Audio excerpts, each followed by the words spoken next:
Yes, 2009 promises to be a very exciting year in boxing. There is, as I mentioned several times, a vacuum at the top of the sport, at least in this country, with the decline of De La Hoya and Roy Jones, the apparent retirement or at least inactivity of Floyd Mayweather, and the aging of guys like Bernard Hopkins and Joe Calzaghe, who, after all, logic dictates won't be able to go on forever. So here are some of the fighters. You just saw one in a damn good fight. Here are some of the fighters that HBO is making a concerted effort to bring you on a regular basis in this new year and going forward to see who can fill that vacuum in this country. Alfredo Angulo, junior middleweight bomber, has a fight scheduled with Ricardo Mayorga. His toughest fight today, it promises to be another fight of the year type candidate. The always exciting heavyweight bomber Chris Arreola. You just saw Berto in a fight that's going to be hard to top for fight of the year.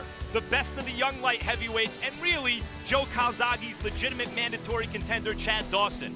Juan Diaz, only the one loss to Nate Campbell, and otherwise among the most exciting fighters in boxing, scheduled to fight the lightweight champion of the world, Juan Manuel Marquez, on HBO in a couple of months. Yuriorkis Gamboa, one of the hottest prospects in boxing. These fighters are all under the age of 30 and have not yet had a shot at a super fight. So no Kelly Pavlik here or an older fighter even like a Sergio Martinez, although both of them you will see on HBO. David Hay, word on the street is he's going to get the shot at Vladimir Klitschko next. James Kirkland, these guys are of varying abilities, have varying upsides. Kirkland may not turn out to be a great fighter, but he might be the best to watch. No one attacks with his sustained ferocity. Juan Manuel Lopez has a chance to be one of the very best pound-for-pound fighters in the sport. Victor Ortiz, a top prospect, and Paul Williams, among the best pound-for-pound fighters, and a fighter who even Antonio Margarito doesn't seem so willing to get in and give Williams a rematch. Williams beat Margarito the first time they fought. This list is by no means complete. Efforts were made to bring you Jorge Linares, for instance, on a regular basis.